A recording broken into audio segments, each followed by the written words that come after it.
మహిమ కలుగును గాక. మరొకసారి చేరొచ్చిన మీకు అందరికీ యేసుక్రీస్తు నామములో వందనములు దైవాశీస్సులు పలుకుతూ ఉన్నాను.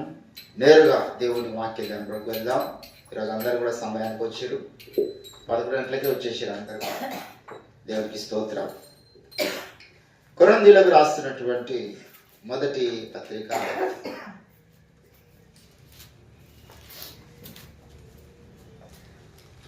కొరింథీయులకు రాసినటువంటి మొదటి పత్రిక 7వ అధ్యాయము దయచేసి 6వ వచనము నేను చదువుతున్నాను, శ్రద్ధగా ఆలకించండి. ఇది నా హితోపదేశమే గాని ఆజ్ఞ కాదు. మనుషులందరూ నా వలె ఉండగోరుచు ఉన్నాను.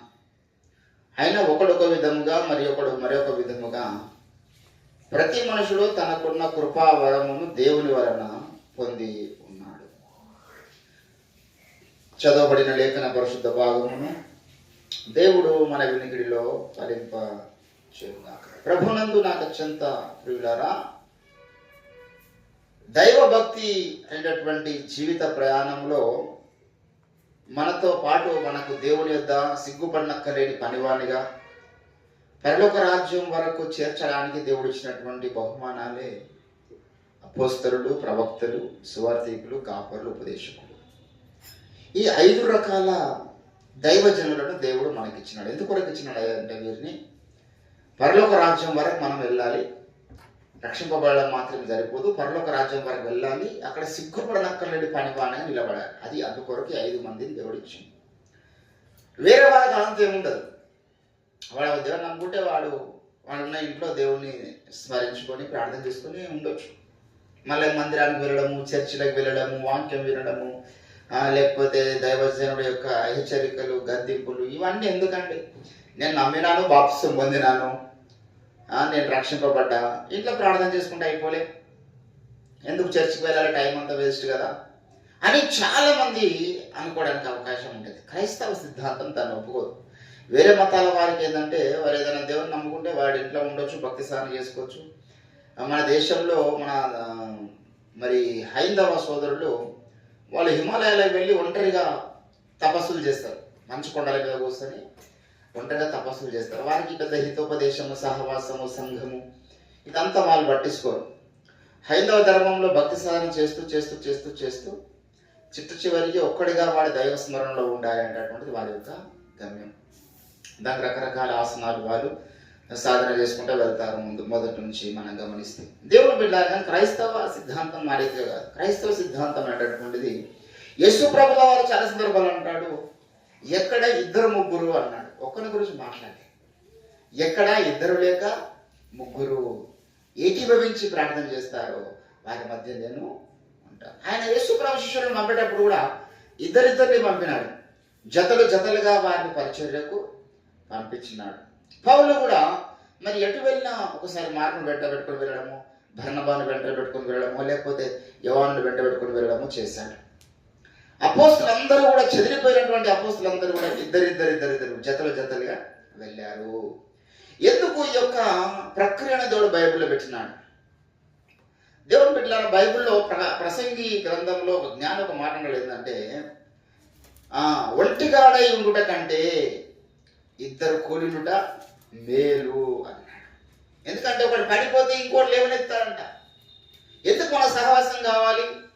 4వ అధ్యాయము ప్రసంగి 4వ అధ్యాయము దయచేసి 11వ వచనంలో, 2 కలిసి పండుకొని ఎడల వారికి వెట్ట కలుగును,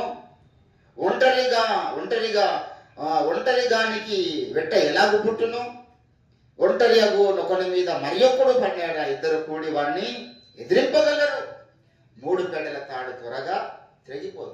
2 లేక 3 కలిసి ఉంటే సహవాసంలో ఒకరు ఏదైనా బలహీనత ఉందనుకో, ఒకరు ఏదైనా పాపం ఉందనుకో, ఇంకోటి వాడిని ఆ పాపం నుంచి విడిపించడానికి ప్రార్థన చేస్తాడు, ఆ బలహీనత నుంచి బయటకు తీసుకురావడానికి ప్రార్థన చేస్తాడు.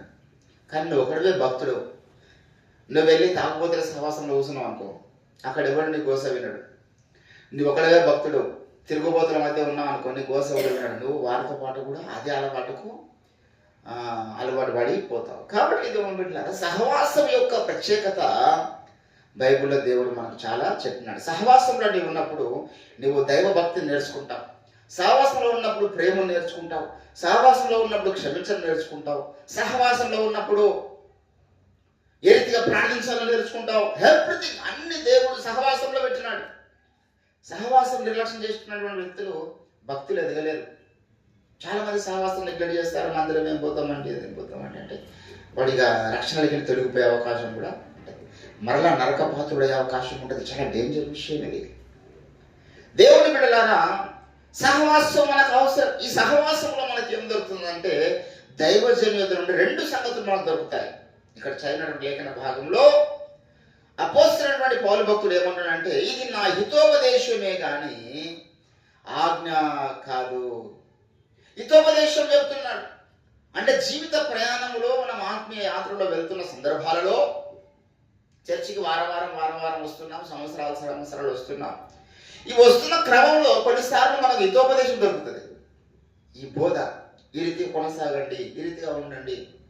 నేను కూడా ఒక హితోపదేశం చెప్పినాను. ఆజ్ఞ కాదు అది, హితోపదేశం. మారల్స్ అంటారు వాటిని. ఇప్పుడు సంఘంలో మనం ఉన్నాం. ఇప్పుడు మనం ఒక బతికినంత కాలము ఈ సహవాసంలో కొనసాగాలి, దేవుని ఎదుగు చేరాలంటే బతికినంత కాలం కొనసాగాలనేది మనం పిలువబడ్డాము ఈ యొక్క సహవాసంలోనికి. కాబట్టి సాటి సహోదరునితో మనం ఎట్లుండాలంటే మంచిగా మెలగాలి.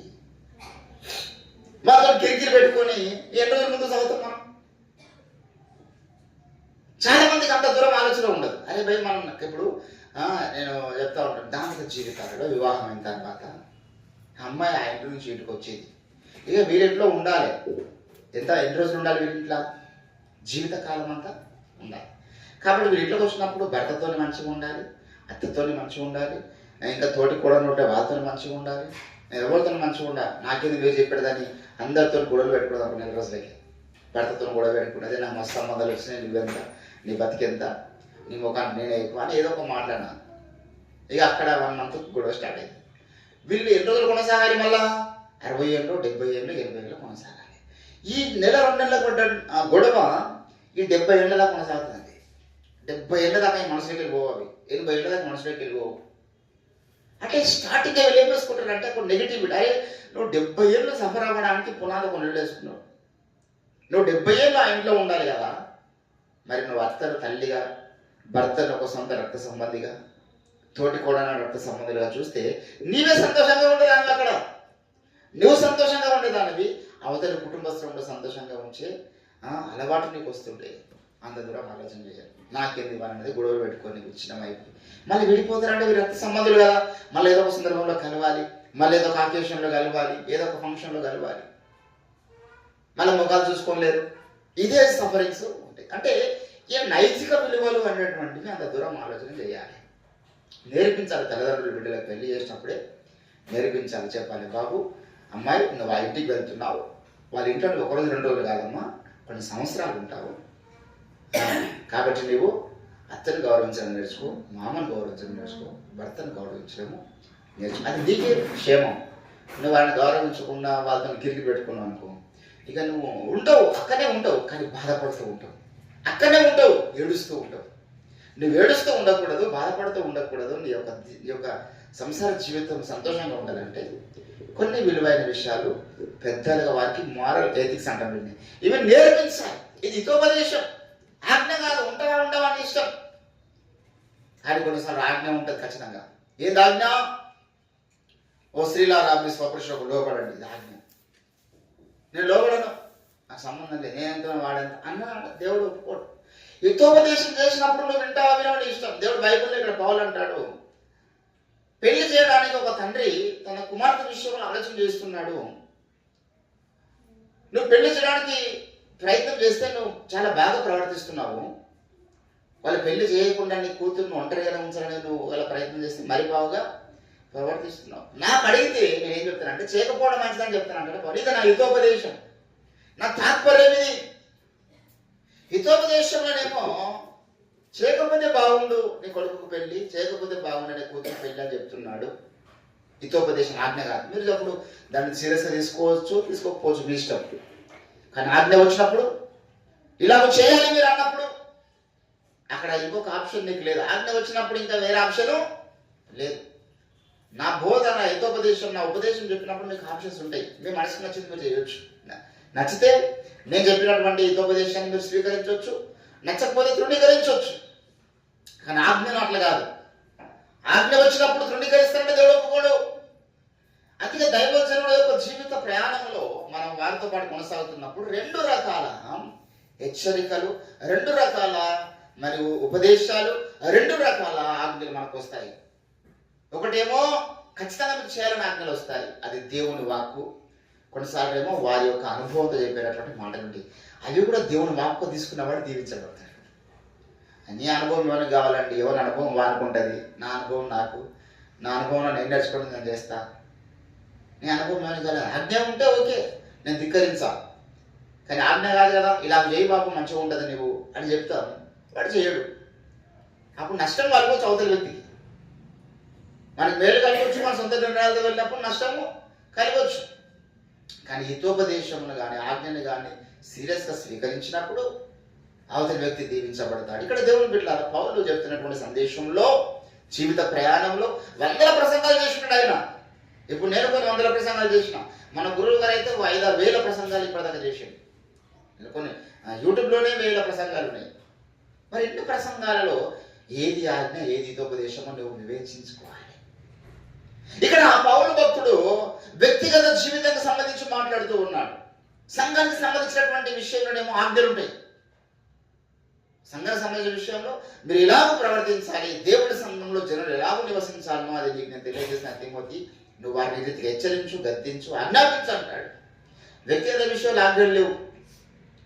సంఘ జీవితంలో ఆజ్ఞలు ఉన్నాయి, క్రమంలో ఆజ్ఞలు ఉన్నాయి, ప్రార్థన జీవితంలో ఆజ్ఞలు ఉన్నాయి.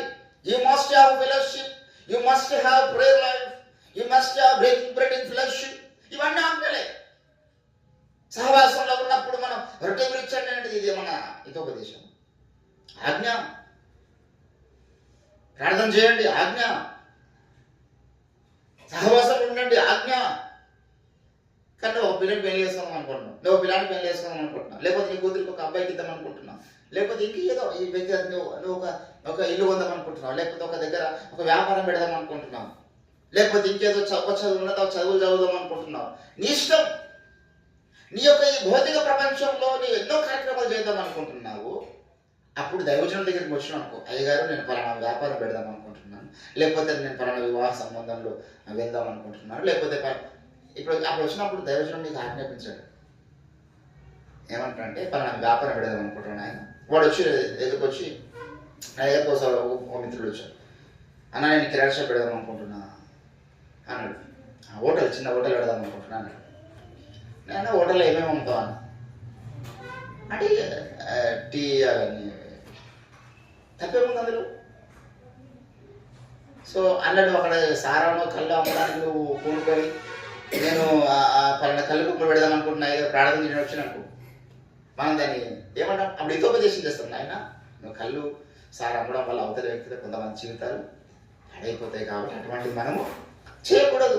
హితోపదేశం చెప్తావు, మంచిది కాదు, నాకు నచ్చలేదు అనుకో. ఆల్రెడీ లైసెన్స్ వచ్చేసింది, బండిస్ పెట్టడానికి టెండర్ వేసాడు, లైసెన్స్ వచ్చేసింది, 5 సంవత్సరాలు మంచిగా సంపాదించుకోవచ్చు అనుకుంటున్నాడు.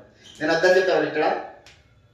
కాబట్టి వ్యక్తిగత జీవిత విషయాలలో దైవజనులు ఎప్పుడు కూడా హితోపదేశం చెప్తా ఉంటారు. నాకు ఒకసారి ఒక సిస్టర్ ఫోన్ చేసి అడిగింది, అయ్యగారు నేను పలానా సంబంధం మరి మా కూతురు అడుగుతున్నారు అని అడిగింది. మీరు మీ సలహా చెప్పండి అయ్యగారు, అబ్బాయి మీ దగ్గర చాలా కాలం ఉన్నాడు కదా అని చెప్పేసాను. అంటే నేనన్నా నాకు ఏదన్నా నాకు హితోపదేశం చెప్పమంటావా, ఆజ్ఞాపించమంటావా అడిగింది. 2 అడిగింది. ఆజ్ఞ ఏమంటావా, హితోపదేశం చెప్పమంటావా? అట్లా ఎందుకంటారు అయ్యగారు అన్నది. అంటే మీరు ఏం చెప్పంటే చెప్తాను. నేను ఆజ్ఞ ఇచ్చినాను కొన్ని అసలుగా మళ్ళీ దానికి ఈ మాట నీ కూతురు మనకి చేసేయాలి, ఇవ్వద్దంటే లేదు. హితోపదేశం అంటే నీకు ఛాయిస్ ఉంటుంది, నీకు ఛాయిస్ ఉంటుంది అని చెప్పేసి అన్నాడు. అంటే చెప్పండి అయ్యగారు అన్నది. పలానా వ్యక్తికి మీ కూతురు నేర్పడు మంచిదమ్మా, ఇది నా హితోపదేశం అని చెప్పిన. నా హితోపదేశం చెప్పకపోతే మంచిది, నీ కూతురు లైఫ్ బాగుంటుంది. మరి ఆజ్ఞ ఏంటంటే ఇయ్యదని చెప్తాను. ఆజ్ఞ ఏంది? ఇయ్యకో. దేవుని బిడ్డలారా, దైవ సేవకుల దగ్గరికి ఏదైనా ఇష్యూని మనం పట్టుకుని వస్తున్నామంటే వారు చెప్పింది స్వీకరించే అంత ఉన్నతమైన మనసు ఉంటేనే మనం రావాలని, లేకపోతే రావద్దు. మీ ఇష్టం ఉన్నది మీరు చేసుకోవాలి. ఎందుకంటే బైబిల్లో దైవజనులు హితోపదేశాలు ఇస్తున్నారు, తాత్పర్యం చెప్పుచున్నారు, ఆజ్ఞాపిస్తూ ఉన్నారు. అందుకే ప్రసంగాలలో కూడా కొన్నిసార్లు ఆజ్ఞలు వస్తాయి. మనం విని సప్పుడు కాకపోతే లాభం లేదు. ప్రసంగాలలో ఆజ్ఞలు వచ్చినప్పుడు బేషరతుగా వాటిని మనము లోపడాలి. దైవజనుడు ఏదో చెప్పిండు పైన సంబంధం లేదు అనుకుంటే ఆ రోజు ఆజ్ఞాపించిన ఈ ఆజ్ఞ క్రీస్తు న్యాయపీఠం దగ్గర నువ్వు దానికి జవాబు చెప్పుకోవాలి. పలానా రోజు నా దైవజనుడి ద్వారా నీకు ఆజ్ఞాపించిన నా కుమార్తె, నా కుమారుడా నువ్వెందుకు చేయలేవు? హితోపదేశం అనుకో, చేయకపోతే నీ ఇష్టం, నీ వ్యక్తిగత నిర్ణయానికి దేవుడు కొంత మరి గవర్నమెంట్ నీకు సాధ్యం కాలేదని చేయలేము. అక్కడ చేయమని చెప్పినాడు కదా, చేసేది ఏం లేకపోతే లేదంటే నీ ఇష్టం. కానీ ఇలా చెయ్యాలని దేవుడు చెప్పినప్పుడు ఆ విషయంలో మనము ఆజ్ఞను ధిక్కరించే వారంగా ఉండొద్దు. అప్పుడు ఏమైందంటే ఆజ్ఞ ధిక్కరమే పాపం అవుతుంది. దేవుడు బిడ్డలారా సమూయేలు ఏంటండి ఆజ్ఞాపించినాడు. ఏమని? నేను వస్తాను నా కుమారుడా, నేను వస్తాను, దహన బలి అర్పించడానికి నేను వస్తాను అని చెప్పిన తర్వాత కూడా సౌలు వినలేడు. ఏంటంటే మొదటి సమూయేలు ప్రవచన గ్రంథంలో మనం గమనించినట్లయితే ఇక్కడ ఎంత మరి సీరియస్ అయిపోయినాడో దేవుడు మనం ఊహించలేదు. మొదటి సమూయేలు 15వ అధ్యాయంలో మీరు చూసినట్లయితే ఇక్కడ మరి 14లో దేవుడు ప్రారంభించినాడు విషయము. 14లో ప్రారంభించినాడు, 13లో చెప్తున్నాడు, నేను వస్తాను ఆయన, నేను వస్తాను మరలా అని వచ్చి నీకు మరి నేను వచ్చిన దాకా నువ్వు వెయిట్ చేయి, యూ హ్యావ్ టు వెయిట్ అని చెప్పినప్పుడు మరి అది ఆయనకి ఇష్టం లేదు. ఏంటంటే 15వ అధ్యాయంలో మీరు గమనించినట్లయితే 11వ వచనంలో సౌలు నన్ను ఏంటంటే సౌలు నన్ను ఏం చేస్తున్నాడు? నా మాటను ధిక్కరిస్తూ ఉన్నాడు. ఏంటంటే సౌలు నా మాట ధిక్కరిస్తూ ఉన్నాడు. సౌలు నన్ను అనుసరింపక వెనుక తీసి నా ఆజ్ఞలను గైకొనకపోయాను గనుక అతన్ని రాజుగా నిర్ణయించినందుకు నేను పశ్చాత్తాపడుతున్నాను. అందుకు సమూయేలు కోపావేశుడై రాత్రి అంతా యెహోవాకు మొరపెడుతున్నాడండి సౌలు గురించి. ఎందుకు ప్రభువా, ఇజ్రాయేల్ జనాంగానికి రాజు, మొట్టమొదటి రాజు, మరి జనాంగా నడిపించడానికి ఏర్పాటు చేసుకున్న 12 గోత్రములకు రాజు అయినా దేవునికి ఎంత కోపం వచ్చిందండి. ఇప్పుడు మన దేశ ప్రధానమంత్రిని దేవుని కోపం వచ్చి ఈ రాత్రి నేను ఆయన తీసేసుకుంటున్నాడు అన్నాడు. క్యాబినెట్ మంత్రులు, బీజేపీ అభిమానులు, ప్రాణానికి ప్రాణంగా నరేంద్ర మోడీ కొరకు జీవించినటువంటి వ్యక్తుల యొక్క పరిస్థితి ఎట్లుంటే చెప్పండి. రాత్రి అంతా వాళ్ళు చేయనటువంటి ప్రయత్నం ఉండదు. ఏంటంటే ఇక్కడ 12 గోత్రాలకు రాజు ఒక్క మాట వినలేడు దేవుడిని. ఆ మాట విననందుకు దేవుడు ఏం చేస్తున్నాడు? రాజు అయినా పర్వాలేదు, వాడు 12 గోత్రాలు కాదు, భూ ప్రపంచానికే రాజు కానీ నాకు సంబంధం లేదు, వాడిని తీసి పక్కకు పడేస్తాను అంటాడు. అంటే ఆజ్ఞ విషయంలో అంత సీరియస్ ఉంటాడు దేవుడు అని చెప్తున్నాడు. చిన్నదే కదా అనుకున్నాడు ఆయన కదా. దయచేసి మీరు గమనించినట్లయితే 22వ వచనంలో అందుకు సమూయేలు తాను చెప్పినది తన సెలవిచ్చిన ఆజ్ఞను ఒకడు గైకొనడం వలన యెహోవా సంతోషించున్నట్లు ఒకడు దహన బలులు అర్పించడం వల్ల ఆయనకు సంతోషం కలుగునా? ఆలోచించుము. బలులు అర్పించుట కంటే ఆజ్ఞను గైకొనుట, పొట్టలు అర్పించుట కంటే మాట వినుట శ్రేష్టము. ఏంటంటే ఆజ్ఞ లేనప్పుడు పాపం వృతం, ఆజ్ఞ వచ్చినప్పుడు పాపంకి ఏమొస్తుంది అనమాట? మళ్ళా జీవం వస్తుంది. ఇక్కడ సౌలుకు దేవుడు హెచ్చరిక చేసినాడు. మస్తెత్తుల పైకి అనుకున్నాడు. ఎవడు? మస్తెత్తడు సమూయేలు. సౌలేమో లైట్గా తీసుకుంటున్నాడు, సమూయేలేమో సీరియస్. అరే బాబా, అది నా మాట కాదురా నాయన, దేవుని మాట, నువ్వు అర్పించదు దహన బలి అని చెప్పేసి సౌలు చెప్పి వెళ్ళిపోయాడు. నేను వచ్చి అర్పిస్తానని చెప్పినాడు. బిక్మషులో నువ్వు వెయిట్ చేయమని చెప్పినా. కానీ అంత ఓపిక ఎవరికి లేదు? సౌలుకు లేదు. అంత ఓర్పు లేదు. ఉప్పొంగుతున్నాడు, భయపడిపోతున్నాడు. జనంతా చెదిరి పూట చూసినప్పుడు దేవుని బిడ్డలారా, అంటే ఆజ్ఞ విషయంలో దేవునికి ఉన్న సీరియస్నెస్ మనం గమనించాలి. హితోపదేశం విషయంలో దైవజనుడు లైట్గా తీసుకుంటాడు, దేవుడు లైట్గా తీసుకుంటాడు, నీసుడు ఉన్న సమాజం కూడా లైట్గా తీసుకుంటారు. అరే వినకపోతే ఎవడు దోకుండా గుంతలా వాడే పడతలను వదిలిపెట్టేస్తారు. పెద్ద సీరియస్గా తీసుకోవాల్సిన అవసరం లేదు. అక్కడ చెప్పంగా వినడానికి సడన్గా చూడాలి అంటారు కదా. కాబట్టి చూసుకుంటూ వెళ్ళిపోతారు. అప్పుడు చెప్పలేదమ్మా అని చెప్పింది వెళ్ళలేదు, ఇప్పుడు అదే బాధపడుతున్నది. నేను చెప్పింది వినలేడా బ్రదర్, ఇప్పుడు బాధపడుతున్నాడు అని జీవితకాలం అంతా వాళ్ళకి మనము చెప్పినటువంటి ఉపదేశం తర్వాత అర్థమవుతుంది. కానీ ఆగినట్లుగా కదా దేవుని బిడ్డలారా, ఈరోజు దేవుని సంఘక్షేములు దేవుడిస్తున్న ఆజ్ఞలున్నాయి, మన వ్యక్తిగత జీవితాల్లో కూడా దేవుడిస్తున్న ఆజ్ఞలున్నాయి. కొన్నిసార్లు ఒకడు జాగ్రత్త చేస్తున్నాడు సంఘంలో, దైవజనుడు కోపం వచ్చింది, ఆజ్ఞాపించాడు వెంటనే, మీరు ఆ దుర్మార్గుని ఏం చేయండి, వేయండి ఆజ్ఞ. అంటే కొన్నిసార్లు పాపం చేస్తున్నప్పుడు దేవుడు ఏం చేస్తాడే మనకు ఆజ్ఞాపిస్తాడు. అమ్మా నువ్వు కలదాడు పని చేస్తే మంచి తల్లి, ఇట్లా ఎప్పుడు ఉండదు, నువ్వు పలానా పాపం ఆపేయమ్మా, ఆపేస్తే నీకు మంచి ఉంటుంది, నీ ఆరోగ్యం బాగుంటుంది. ఇది హితోపదేశం అక్కడ పనిచేయదండి. పాపం చేస్తున్నప్పుడు హితోపదేశం చేయొద్దు, పాపం చేస్తున్నప్పుడు హెచ్చరింపు, గద్దింపు, ఆజ్ఞాపించాలి. అక్కడ పాపం జరుగుతున్నది, దైవజనుడు ఆజ్ఞాపిస్తున్నాడు, హితోపదేశం కానీ అక్కడ చేయాల్సింది.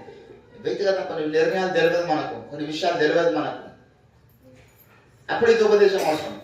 కానీ పాపం చేస్తున్నప్పుడు ఆజ్ఞ కావాలి, ఖండించడం ఆజ్ఞ. దేవుని బిడ్డలారా, ఈరోజు నీవు నేను మనము ఎన్నో ప్రసంగాలు వింటున్నాం దైవజనుల ద్వారా, ఎన్నో ప్రసంగాలు దేవుడు మనతో మాట్లాడుతున్నాడు. దీంట్లో ఎన్ని మనము దేవుని యొక్క ఆజ్ఞగా స్వీకరిస్తున్నాం, ఎంత మనము దేవుని యొక్క హితోపదేశంగా స్వీకరిస్తున్నాం. ఏంటంటే దేవుడు బైబిల్లో 5గురిలో ఒకరి పేరేంటి, బోధకుడు, బోధించేవాడు. అపోస్తలులు, ప్రవక్తలు, ఉపదేశకులు, బోధకులు. ఉపదేశము, బోధ రెండు మన జీవితానికి అవసరమైన సందేశాలే. ప్రవక్తలు ఏమో ఆజ్ఞాపిస్తారు, ప్రవచిస్తూ ఉంటారు. అపోస్తలులు కూడా చక్రం, సంఘ పరిపాలన వ్యవస్థ అంతా వారి చేతిలో ఉంటుంది. సువార్థికులేమో నశించిపోతున్న ఆత్మల పట్ల భారం కలిగి రాత్రి మొదలు సువార్థ పనులు ఉంటారు. కానీ హితోపదేశకులు, బోధకులు వారు మన రాత్రి మొదలు బోధ చేస్తూ ఉంటారు. కానీ కొంతమంది దేవుని బోధను తృణీకరిస్తున్న వారు ఉన్నారంట. ఏంటంటే సామెతల గ్రంథంలో మీరు గమనించినట్లయితే ఎంత దేవుడు బాధపడుతున్నాడో ఇక్కడ మనం చూస్తాం. సామెతల గ్రంథం 1వ అధ్యాయము ఏంటంటే, నీవు నా ఉపదేశం ఏం చేసేదివి ఏంటంటే 23వ వచనంలో అంటున్నాడు. 1వ అధ్యాయం 23వ వచనంలో, నా గద్దింపు విని తిరుగుడి, ఆలకించుడి, నా ఆత్మ మీ మీద కుమ్మరించేదను, నా ఉపదేశం మీకు తెలిపేదను. నేను పిలువగా మీరు వినకపోతిరి, నేను చెయ్యి చాపగా మీరు లక్ష్య పెట్టకపోతిరి, నేను చెప్పిన బోధ ఏమీయూ మీరు వినక త్రోసివేసిరి, నేను గద్దింపగా లోబడకపోతిరి. కాబట్టి మీకు అపాయం కలుగునప్పుడు నేను నవ్వేదను, మీకు భయం వచ్చినప్పుడు నేను అపహాస్యము చేసేదను. భయం మీ మీదకి తుఫాను వలె వచ్చినప్పుడు, సుడిగాలి వచ్చినట్లు మీ మీదకి అపాయము కలుగునప్పుడు ఏంటండి, అప్పుడు నేను అభ్యాసం చేస్తున్నాడు. ఎందుకంటే నువ్వు చెప్పింది వినలే, నా ఉపదేశం వినలే, నా ఆజ్ఞలు వినలేదు, నా హెచ్చరికలు వినలేదు. ఏంటండి, కేసీఆర్ గారు ఎలక్షన్లలో ప్రచారంకు పోయినప్పుడు మీరు కనుక మరలా ఈసారి బీఆర్ఎస్కు ఓటు వేయకుండా మీరు మళ్ళీ కాంగ్రెస్ ఓటు వేసేస్తే ఏమేమి జరుగుతుందో ముందే ప్రవచించాడు ఆయన. సార్ మీరు రావాలి సార్, అప్పుడు మొత్తుకుంటే లాభం లేదు, మాకు యూరి వస్తలేదు, మాకు రైతు బంధు వస్తలేదు, మాకు ఇది వస్తలేదు, అది వస్తలేదు, ఎన్ని బంద్ అయితే మొత్తం ముందు తెలుసు ఆయన. రైతు బంధు బంద్ చేసిండ్రు, తర్వాత ఎన్నో పథకాలు క్లోజ్ చేసిండ్రు. ఇప్పుడు బస్ పథకం కూడా క్లోజ్ చేసి చూస్తున్నారు, ఫ్రీ బస్. వృద్ధులకు 6,000 పింఛన్ ఇస్తామన్నారు, 4,000కే దిక్కులేదు అక్కడ. వితంతుల పింఛన్లు సరిగా రావడం లేదు, శాలరీస్ సరిగా రావడం లేదు. ఏంటంటే ఆయన ముందే చెప్పిండు అన్ని, ఇవన్నీ జరుగుతాయని ముందే. కానీ ఆయన చెప్పినటువంటి మాటలు ఎవరు పట్టించుకోలేదు. అందరూ వీళ్ళ కుటుంబ పాలన కొనసాగుతున్నది, రాష్ట్రాన్ని అప్పుల రాష్ట్రంగా చేస్తున్నాడు, ఇది చేస్తున్నాడు, అది చేస్తున్నాడు అని చెప్పేసి అందరూ కాంగ్రెస్ కోట్లు వేసి. ఈరోజు మరి 2-3 సంవత్సరాలు అయింది. ఎట్లుందా కాంగ్రెస్ పరిపాలన అంటే, ఎక్కడ కూడా ఎవరి నోట్ల నుంచి కూడా మంచిగా పరిపాలన గురించి పాజిటివ్గా రావడము లేదు. అంటే చెప్పగా విన్నోళ్ళకు సడన్గా చూడండి, సామెత ఈరోజు కేసీఆర్ గారు అనుకుంటాడు మనసులో. అప్పులు చేసినంటే ఇప్పుడు ప్రపంచంలో అత్యంత ధనిక దేశం అయినటువంటి అమెరికా అంతా ధనిక దేశం. ఇప్పుడు భూప్రపంచం అంతా గజగజ వణికిస్తున్నది. అది అన్ని ఇస్లాం కంట్రీస్ అంతా భయపెడుతున్నాడు ట్రంప్. మొన్న ఒక వెనిజులా దేశ అధ్యక్షుని ఎత్తుకొని పోయాడు. దేశ అధ్యక్షుడే, మామూలు విషయం అది. ఒక గ్రామంలో ఒక సర్పంచ్ కిడ్నాప్ చేసినంటే అర్థం ఉంటుంది, ఒక వార్డు మెంబర్ను కిడ్నాప్ చేసినంటే అర్థం ఉంటుంది, ఒక ఎమ్మెల్యే చేసినంటే అర్థం ఉంటుంది. దేశ అధ్యక్షుడు కిడ్నాప్ చేయడం ఏంటంటే 45 నిమిషాల ఆపరేషన్లో ఆ దేశ అధ్యక్షుని భార్యని ఇద్దరిని తీసుకొని అమెరికా తీసుకొచ్చేసి, అంటే వాళ్ళ చుట్టూ ఎంత యంత్రాంగం ఉంటుంది, ఎంత సైనిక బలం ఉంటుంది, అంత సింపుల్ ఎత్తుకురావడం అక్కడి నుంచి. అంటే మరి ఆయన వేసిన స్కెచ్ అటువంటిది, అమెరికా ఇంటెలిజెన్స్ ఫోర్స్ చేసినటువంటి స్కెచ్ తీసుకొచ్చేసాడు, ప్రపంచాన్ని వణికిస్తున్నాడు. అమెరికాకు ఉన్న అప్పులు ఏ దేశానికి లేవు. అత్యంత ధనిక దేశమైన దేశం అమెరికా, అత్యంత అప్పులున్న దేశం కూడా అమెరికా. ఇప్పుడు రాష్ట్ర ప్రభుత్వం అప్పులు చేసింది కేసీఆర్ గారు 1,00,000 కోట్ల అప్పులు చేసిండండి. అప్పులు చేసి డెవలప్మెంట్ చేసిండు ఆయన. డెవలప్మెంట్ చేసే కొద్ది రాష్ట్ర జీడిపి 1,800 కోట్లు ఉండే అంతకుముందు, కేసీఆర్ రాకనే ముందు 1700-1800 కోట్ల మధ్యలో రాష్ట్ర జీడిపి.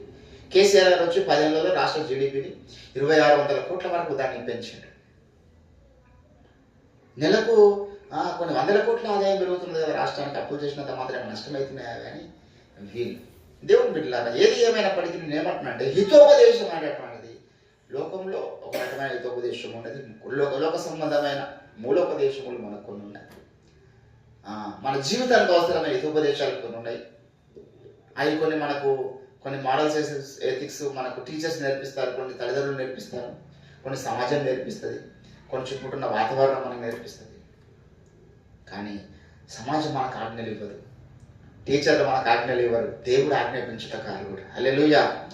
దేవుని ఆజ్ఞలు ఎవరైతే స్వీకరించి దేవుని యొక్క ఆజ్ఞకు లోబడి జీవిస్తారో వారి మీద నా ఆత్మ ఉంచదన్నాడు సంగతి. అందరి మీద దేవుని ఆత్మ ఉండదు.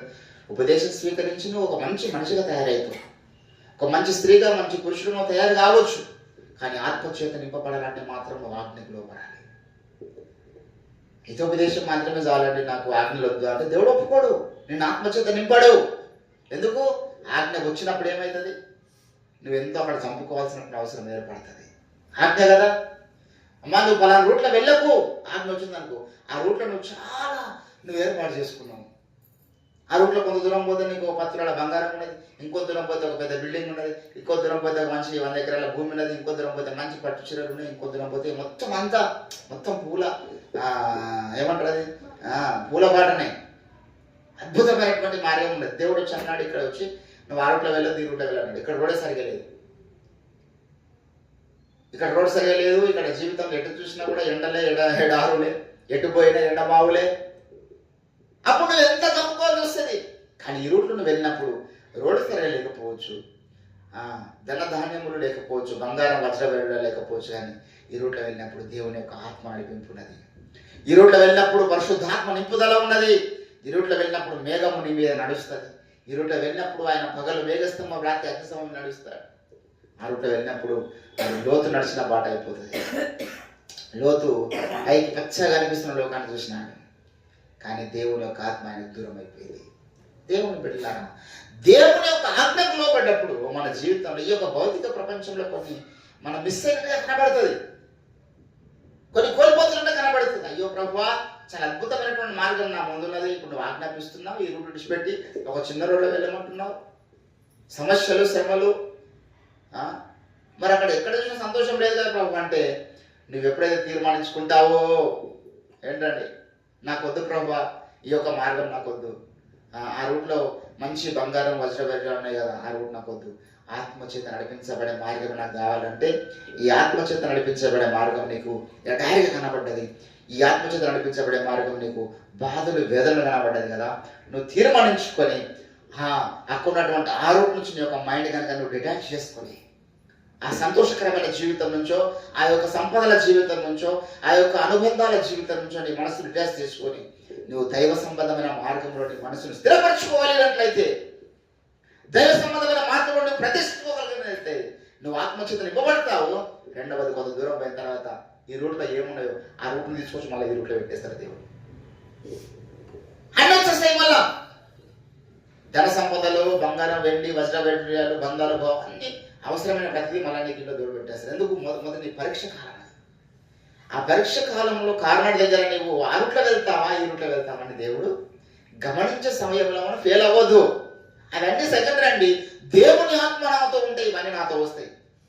యేసయ్య నాతో ఉంటే రోజు ఒక పండగ అంత ప్రపంచ ధనవంతులంతా క్రైస్తవులే. ఏంటండి సొలొమోను దూరాడు, సొలొమోను నీకేం కావాలో? ప్రభువా నాకు జ్ఞానం ఈ తండ్రి, నీ ప్రజలను పాలించడం నాకేమియు జ్ఞానము. రెండు రెండు రెండు రూట్లలో సొలొమోను దైవచిత్తానుసారమైనటువంటి మార్గం ఏర్పాటు చేసుకున్నాడు.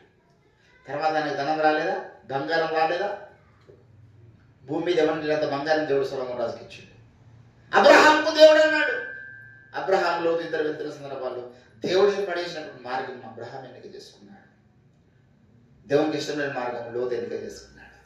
అబ్రహాంకి అప్పుడు ఏం లేవు, గుడారం వేసుకున్నాడు. కానీ కొంత దూరం పోయిన తర్వాత దేవుడు అబ్రహాంకు దాస జనములు, బంగారం, ఐశ్వర్యవంతుడు అనే విషయాలు. ఎట్లా ఐశ్వర్యవంతుడు అంటే అక్కడ లోతు ఏవైతే చూసింటో భౌతికంగా మళ్ళీ అవన్నీ ఇక్కడ తీసుకొచ్చి దేవుడు అబ్రహాం మొదట పెట్టి కొంత దూరం పోయిన తర్వాత. ఈరోజు మనం ఎన్నిక చేసుకునే మార్గాలు చాలా కీలకమైనవి. దేవుని పెట్టినారు. ఏ మార్గం ఎన్నిక చేసుకుంటున్నాం?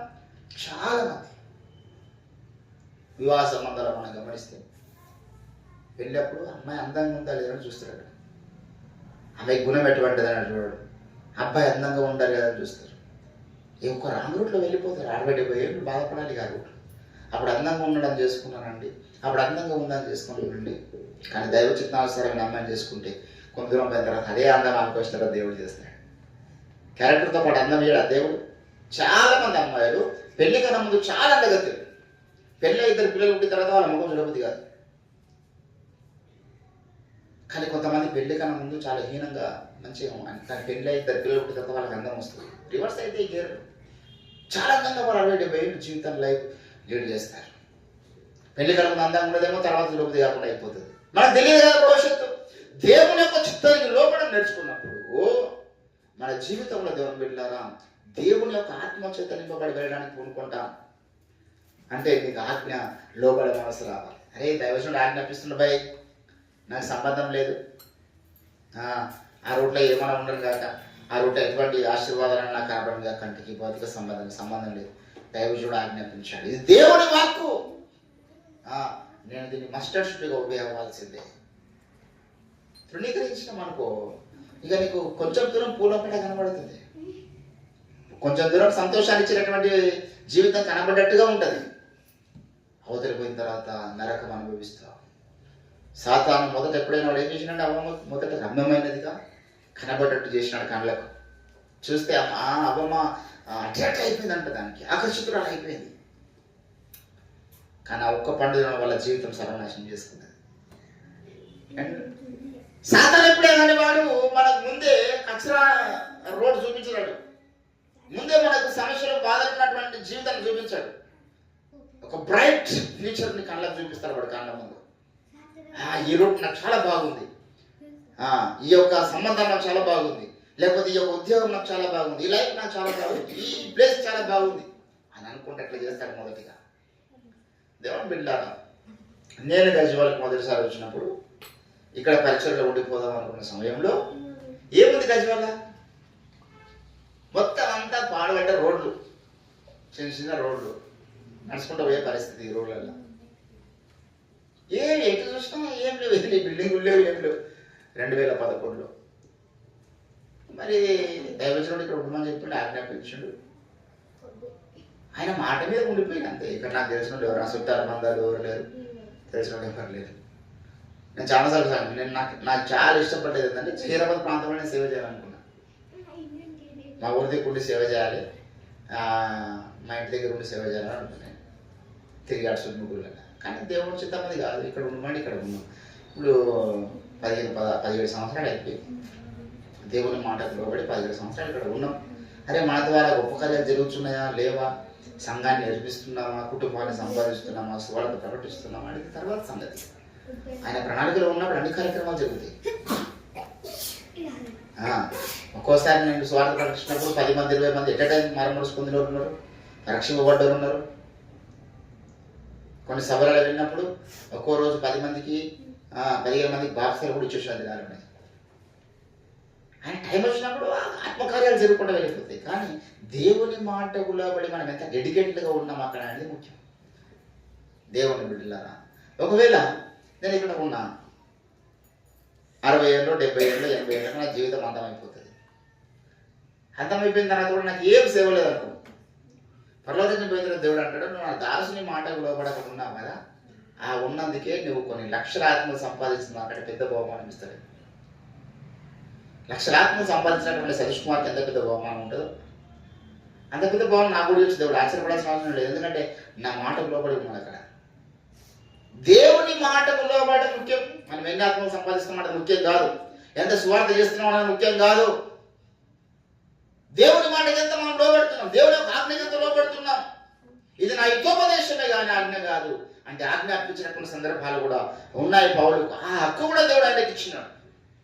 కొరింథీయులకు రాసినటువంటి పత్రికలో ఆయన అంటాడు ఏంటండి, నేను ఆజ్ఞాపించటకు నాకు ఏంటంటే దేవుని సెలవు కాలేదు.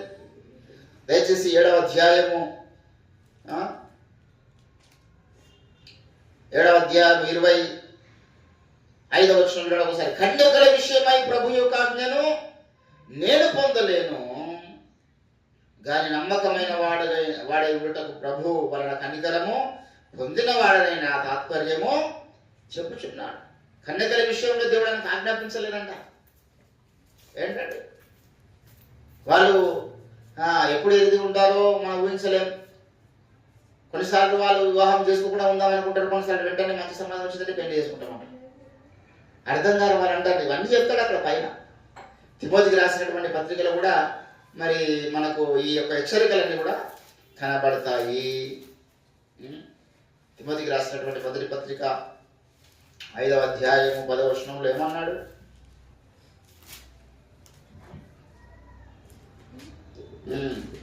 ఐదవ అధ్యాయం 8ని చదువుదాం. అందరి గురించి మాట్లాడతారు అక్కడ. ఎవడైనా స్వకీయులను విశేషముగా తన ఇంటి వారిని సంరక్షింపనీయడలా వాడు విశ్వాస త్యాగం చేసిన వాడే అవిశ్వాస కన్నా చుట్టవాడేగును. 60 ఏళ్ల కంటే తక్కువ వయస్సు ఉన్న వారిని లెక్కలో చేర్చవద్దు. తర్వాత చెప్తాడు చూడండి ఒకసారి 11వ వచనంలో, యవనస్తులైన విధవరాండ్లను ఏంటంటే యవనస్తులైన విధవరాల లెక్కలో చేర్చవద్దు. వారు క్రీస్తులకు విరోధముగా నిరంకుశులైనప్పుడు తమ మొదటి విశ్వాసమును వదులుకొని తీర్పు పొందిన వారై పెళ్ళాడకూడదు.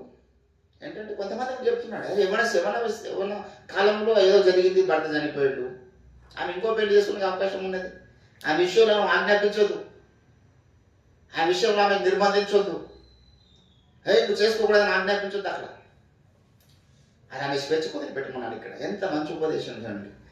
అలా కండిషన్ అర్థం చేసుకుంటున్నాడు. ఎవరి స్త్రీ వివాహమైంది, వివాహమైన 6 నెలలకు, సంవత్సరాలకు, 2 సంవత్సరాలకు, ఇంకా 20 ఏళ్ళ లోపే ఉంది అమ్మాయి, భర్త చనిపోయాడు. జీవితకాలం అంటే బాధపడుతూ ఉంటాను. ఆమె అలాగ చేయొద్దు, ఆమె మళ్ళీ పెళ్లి చేసుకుంటానంటే చేసుకోవడానికి అవకాశం ఏమన్నాడు. ధర్మశాస్త్రం నుంచి ఆమె విడుదల పొందింది, మళ్ళీ ప్రశ్న చేరొచ్చాను. దేవుని బిడ్డలారా, భర్త ఉన్నప్పుడు చేయొద్దు అన్నాడు. భర్త ఉన్నప్పుడు వేరే ఎక్స్ట్రా మ్యారిటల్ అఫేర్స్ పెట్టుకోవద్దు అన్నాడు. భార్య ఉన్నప్పుడు పెట్టుకోవద్దు అన్నాడు. కానీ భర్త కానీ భార్య కానీ ఒకవేళ చనిపోయిన సమక్షంలో దాన్ని నిర్బంధించకూడదు. అంటే హితోపదేశం చూడండి ఎంత అద్భుతంగా చేస్తున్నాడు. యవనస్తులకు పెళ్లి కాని వారికి పెళ్లి, వారికి సంఘ నాయకులకు, వృద్ధులకు సంఘంలో ఎటువంటి పరిపాలన ఉండాలి ప్రతి విషయంలో.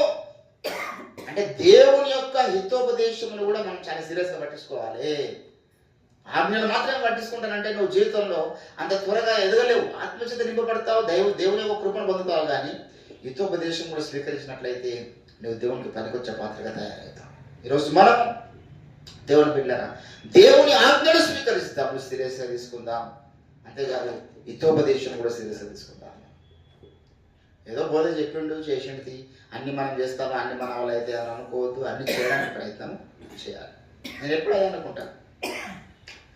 నేను ప్రతిరోజు వేకోని ప్రార్థన దేవుని ఆజ్ఞకు లోపడుతున్నా. అపోస్తలుల యొక్క మాట ఉంటే దేవుని యొక్క ఆజ్ఞకు లోపడుతున్నా. సహవాసంలో ఉంటున్నంటే దేవుని యొక్క మాటకు లోపడుతున్నా. ప్రతి వారము ప్రభు యొక్క శరీరక్తాల పాల్పొంగులు పొందుకుంటున్నానంటే దేవుని మాటకు లోపడుతున్నా. దేవుని మాటకు లోబడే చరిత్ర మన జీవితంలో ఉండాలి. 1-2 విషయాలే కాదు, చాలా విషయాలు. ప్రతి విషయంలో దేవుని మాట, నా పెళ్లి విషయంలో దేవుని మాటకు లోబడనండి, నా పిల్లల విషయంలో దేవుని మాటకు లోబడాను, నా పిల్లలు పెంచే విషయంలో దేవుని మాటకు లోబడానండి, నా తల్లిని గౌరవించే విషయంలో దేవుని మాటకు లోబడానండి, సంఘాన్ని కట్టే విషయంలో దేవుని మాట, ప్రతి విషయంలో మనం దేవుని మాటకు లోబడ్డ చరిత్ర ఉండాలి. దేవుడు ఒకటి చెప్తే మనం ఇంకోటి చేసుకుంటూ పోయినాం అనుకో, అప్పుడు మనము ఏటిన గులకరాళ్ళగా ఎంతకాలం ఉన్న దేవుడి ఆత్మచేత నింపబడం. దేవుడి ఆత్మచేత నా ఆత్మను ఎవరైతే నా హితోపదేశమును విని అన్నాడు కదా, ఎవరైతే నా హితోపదేశం అంగీకరిస్తారో వారి మీద నా ఆత్మను నేను ఉంచగలను. దేవుని బిడ్డలారా, ఈరోజు నేను మనం గమనించాల్సిన విషయం ఏంటంటే, దైవజనుల యొక్క జీవితాలు, దైవజనుల యొక్క ఉపదేశాల్లో 2 రకాల ఉపదేశాలు మనకు కనబడుతున్నాయి. హితోపదేశము, తాత్పర్యం కనబడుతున్నది, ఆజ్ఞలు కనబడుతున్నాయి. ఆజ్ఞలు కొన్నిసార్లు దేవుడు పంపినవి ఉంటున్నాయి, కొన్నిసార్లు సిచ్యువేషన్ బట్టి దైవజనుడు ఆజ్ఞాపించినవి ఉంటున్నాయి. ఒకరిని మీ సంఘంలోకి వెలివేయండి అన్నది పౌలు ద్వారా కలిగినటువంటి ఆజ్ఞ. దేవుడు దాన్ని ఆమోదముద్ర వేసినాడు. కొన్నిసార్లు దైవజనుడు ఇచ్చినటువంటి ఆజ్ఞలు కూడా దేవుడు ఆమోదముద్ర వేస్తాడు. కనుక ఈరోజు నేను మనం దేవుని సన్నిధానంలో దేవుని బిడ్డలారా, దేవుని వాక్యాన్ని ఆశ్రమాశ తీసుకునే వారిగా ఉంటుంది. సంవత్సరాలు దాటిపోతున్నాయి. పోయిన సంవత్సరం మళ్ళా రాదు, పోయిన దినం మళ్ళా రాదు, పోయిన వయసు మళ్ళా రాదు. మన ముందు కొన్ని రోజులు మాత్రమే ఉన్నది. చివరి దినంలో ఉంటున్నా. ప్రభు రాకడ చాలా సమీపంగా ఉన్నది. ఇంకెక్కువ మనం భక్తి సాధన చేయాలి. రాత్రి పగలు మనం ప్రభు కూడా పరితపించే స్థాయికి మనం వెళ్ళాలి. ఇంకా వేరే లైఫ్ పెట్టుకోవద్దు. దేవుని యొక్క ప్రణాళిక, దేవుని యొక్క సంకల్పంలోనే మనం ముందుకు సాగడానికి తీర్మానించుకోవాలి. అప్పుడు దేవుని యొక్క స్వరం నీకు వినబడుతుంది. దేవుని ఆత్మతో నడిపించబడతాను. హల్లెలూయా. ప్రతి విషయంలో దేవుడు కొన్నిసార్లు వద్దని చెప్తాడు. ఎట్లా చెప్తాడంటే వద్దని, ఆయన దేవుడు వద్దని చెప్పినటువంటి ప్రక్రియ ఒకటి ఉంటుంది. ఫర్ ఎగ్జాంపుల్, ఒక పెళ్లి సంబంధం వచ్చింది, చేయాలన్నా వద్దా అనేటువంటి ఆలోచనలో ఉన్నాం. దేవుడు వద్దని చెప్తే ఎట్లా చెప్తాడంటే, నీకు తెలియకుండా లోపల భయం ఉంటుంది.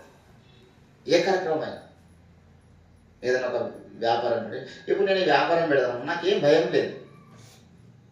నేను అయ్యగారికి చెప్పినా, ప్రార్థన చేసుకున్నా, ప్రాణ వ్యాపారం పెడదాం అనుకుంటున్నా. అది చిన్న బిజినెస్ కాదు కదా. 13 లక్షలు ఇన్వెస్ట్మెంట్ అయింది బిజినెస్ పెట్టడానికి. 13 లక్షలు. మరి ఎంత ఆలోచన చేయాలి? కానీ నాకు లోపల భయం లేదు. భయం అనిపించింది. కానీ కొన్ని కార్యక్రమాలు చేద్దాం అనుకుంటూ భయం అని లోపల ఏదో వణుకు స్టార్ట్ అవుతుంది. అరే దేవుడు వద్దంటాడు, ఇది నాకెందుకంత భయం కావాలా? దేవుడి చిత్తం కాదనుకున్నా అప్పటిదాకా అటువంటి అవాయిడ్ చేసుకుంటూ. కాబట్టి దేవుని బిడ్డ, ఈరోజు నేను మనం గమనించాల్సిన విషయం ఏంటంటే, దేవుని యొక్క స్వరము, దేవుని యొక్క ఆమోదముద్రలు గ్రహించే ఉన్నతమైన స్థాయికి మనం రావాలి. మీ అంతరంగం ద్వారా దేవుడు మాట్లాడుతూ ఉంటాడు. ఏదైనా తిరుగుబాటు చేస్తున్నప్పుడు, ఏదైనా కాని మాట మాట్లాడేటప్పుడు కూడా భయం అనిపించదా? ఏంటంటే, ఒక వ్యక్తి వారం రోజులు సఫర్ అయ్యింది ఒక సమస్యతో. వారం రోజులు బాధపడి వారం రోజుల తర్వాత నాకు ఫోన్ చేసి, బ్రదర్ నీకు ఆ రోజు ఆ మాట నుంచి నాకు వారం రోజుల నుంచి నా మనసులో భయం ఉన్నదని లిటరల్గా నాకు ఫోన్ చేసి చెప్పాడు. నేను అసలు ఏమన్నాడు కూడా నాకు తెలియదు, మర్చిపోయినది. ఆయన ఏదో మాట అన్నాడు, నేను లైట్గా తీసుకున్నా, నాకు అది గుర్తుకు లేదు అన్నట్టు. మళ్ళీ ఆయన్నే వారం రోజుల తర్వాత చెప్పి, నాకేదో లోపల భయం అనిపిస్తుంది ఇక్కడ అన్నప్పటి నుంచి, సారీ బ్రదర్ అని చెప్పి. అది అంతరాత్మ. మన అంతరాత్మ ద్వారా దేవుడు మనతో మాట్లాడతాడు. దేవుని బిడ్డలారా, ఈరోజు నేను మనం గమనించాల్సిన విషయం ఏంటంటే, దైవజనుల యొక్క మరి ప్రసంగాలలో హితోపదేశంతో కూడుకున్నటువంటి ఆజ్ఞలు ఉన్నాయి, ఆజ్ఞలతో కూడుకున్న హితోపదేశం ఉన్నది, డైరెక్ట్ ఆజ్ఞలు ఉన్నాయి, డైరెక్ట్ తాత్పర్య హితోపదేశం ఉన్నది. ఏది స్వీకరించడం నష్టం లేదు అంటారు. అది ఆజ్ఞ అయితే ఖచ్చితంగా స్వీకరించాలి. హితోపదేశం కూడా ఇగ్నోర్ చేయొద్దు. హితోపదేశం కూడా స్వీకరించిన వల్ల మనకు నష్టమైతే కలగదు, మేలే ఉంటుంది దాంట్లో. ఎందుకంటే వాడు దేవునితో నడుస్తారు, దేవుడి స్వరాన్ని వింటారు, దేవుడు వారి మైండ్కి ఏదో ఒకటి చెప్తాడు. ఇటువంటి హితోపదేశం కూడా దేవుడు చెప్పింది కదా. ఆజ్ఞ కాకపోవచ్చు, ఎవరికి ఆయన సొంతగా పౌరుడు హితోపదేశం చేస్తున్నాడు, పెళ్లి కాని వారితో నా హితోపదేశం అంటున్నాడు. అది తప్పేముంది అందులో? అందరూ నా వలే ఉండండి అన్నాడు, తప్పేముంది అందులో? అది అనుసరిస్తే ఎంత అద్భుతంగా ఉంటుంది. కాబట్టి దేవుని బిడ్డలారా, ఈరోజు మనతో కూడా దేవుడు మాట్లాడుతున్నాడు. ప్రతి వారం మాట్లాడుతున్నాడు, ప్రతిరోజు మాట్లాడుతున్నాడు. ఈరోజు మనం అనుకుంటున్నాం ఏదో చెప్తుండు, ఏదో అవుతుంది, పోతున్నాం. ఎట్లా ఉంటుంది? We should connect him. మనం కనెక్ట్ అయినప్పుడు ఏంటంటే ఆ ప్రసంగం మనం మర్చిపో.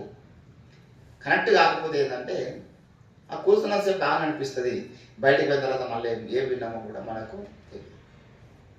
దేవుని బిడ్డలారా, కనుక ఈరోజు నేను దేవుని యొక్క హితోపదేశం, ఇది నా హితోపదేశమే కానీ ఆజ్ఞ కాదు. ఈరోజు నేను మనము ఎన్ని ఆజ్ఞలకు లోబడుతున్నాం. నేను మనము ఎంత దేవుని ఉపదేశమును శిరస్సు తీసుకుంటున్నాం. కాలం దగ్గర పడ్డది. ప్రభు రాకడ సమీపం అయి ఉన్నది. ప్రభు రాకడ సమీపం కావచ్చు. మన బ్రతికెప్పటిది బతుకుతుంది తెలియదు. నిన్న మన దేవాలయంలో ఒక ఆయన శ్యామపురం గారు, ఓఫ్రయ్య గారు మేనలుడు ఆయన సొంత మేనలుడు. మరి మంచి తిని పండుకున్నాడు. 5 గంటలకు హార్ట్ స్ట్రోక్ వచ్చింది. లేచేసరికి కుడి సైడ్ చేయి తిమ్మిరెక్కింది అనుకున్నాను ఆయన. కొన్నిసార్లు ఒక చెయ్యి పడుకుంటే చేయి తిండి పడుతుంది కదా, అంటే తిమ్మిరెక్కింది అనుకుని ఇట్లా అంటే ఏం సురాయిస్తలేదు. మెల్లమెల్ల ఇట్లా వెనక నుంచి అటాక్ అయిపోయింది. అట్లనే పడుకున్న ప్లేస్లోనే కింద పడిపోయింది.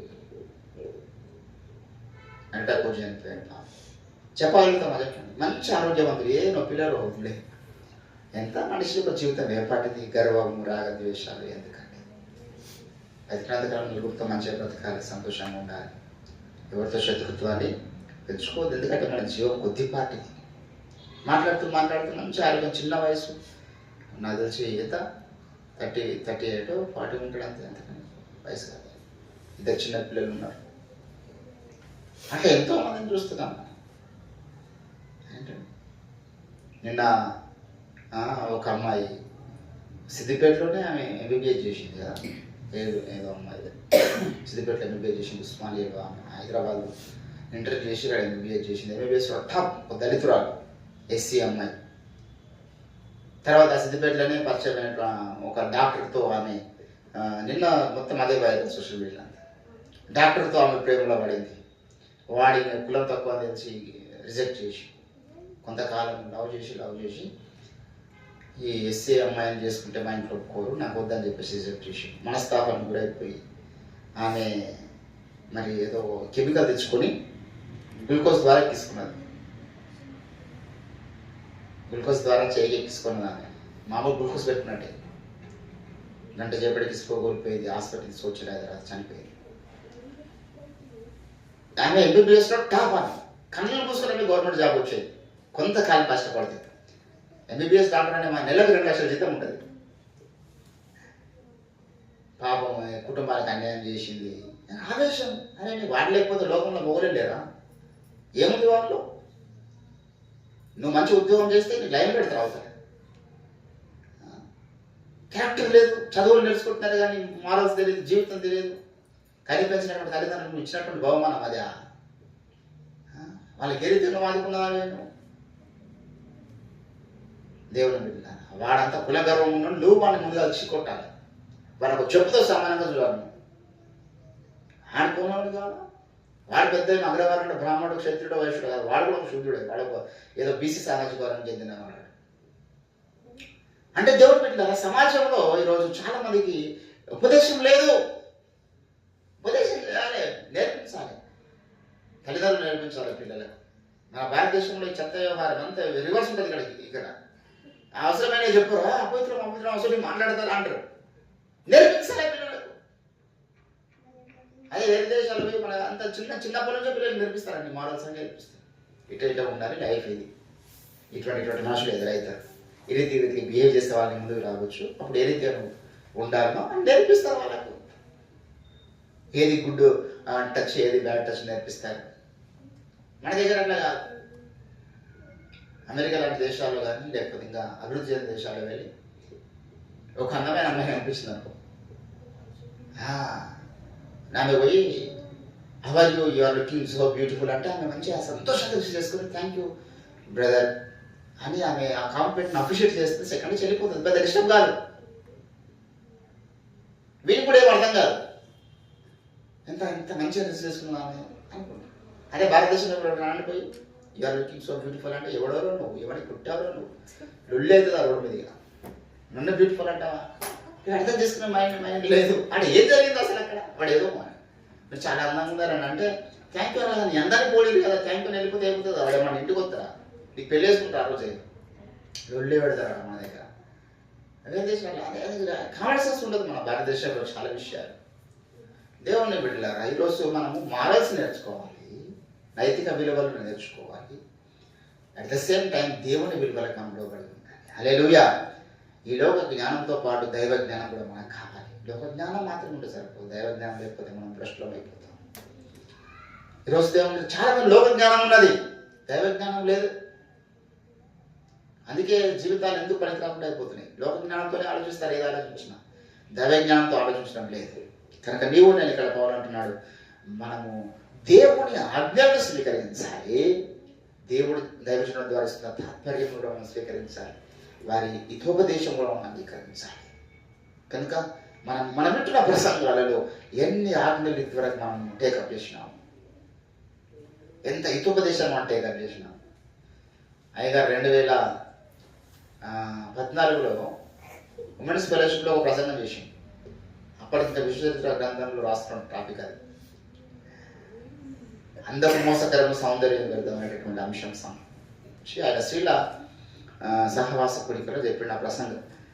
అది నా జీవితంలో ఎంత పెద్ద ఇంపాక్ట్ చూపించింది అంటే నేను ఊహించలేను. ఇంకా అప్పటి నుంచి ఆ ప్రసంగం వినకాలం ముందు అవతల ఏదో ఉంది అనుకునేవాళ్ళు.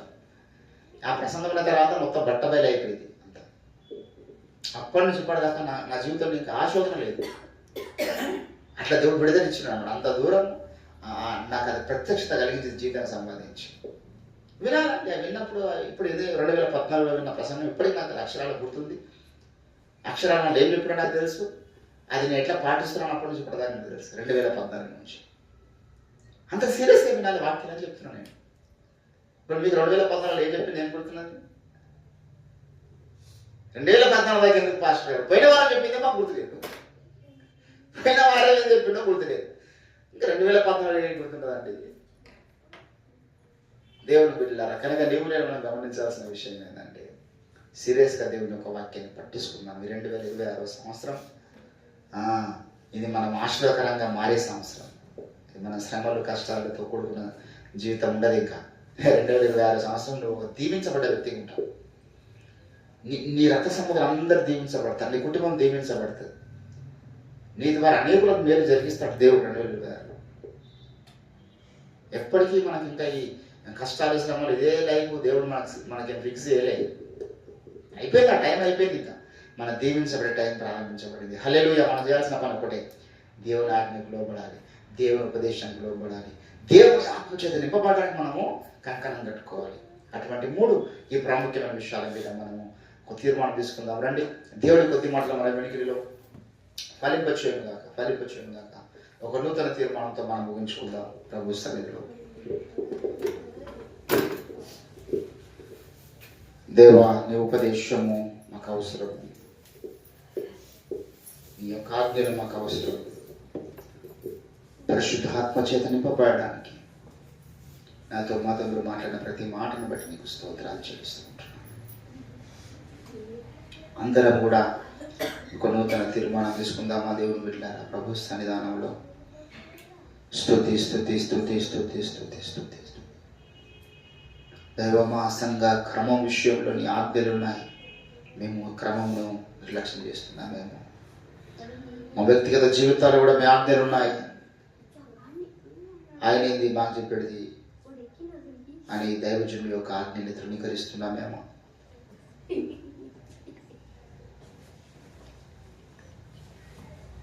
దైవమా, నీకు స్తోత్రాలు స్తోత్రాలు స్తోత్రాలు స్తోత్రాలు స్తోత్రాలు స్తోత్రాలు.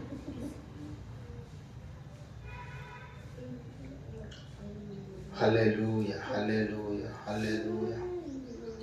అందరం కూడా నూతన తీర్మానం తీసుకుంటూ ప్రభు సన్నిధిలో మనం ముందుకు సాగుదాం. దేవుడు మనతో మాట్లాడినాడు.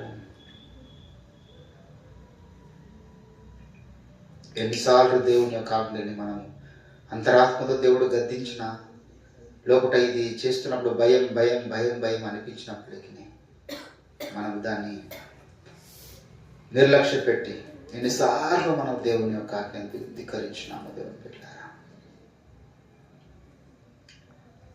తండ్రి నీకు స్తోత్రాలు.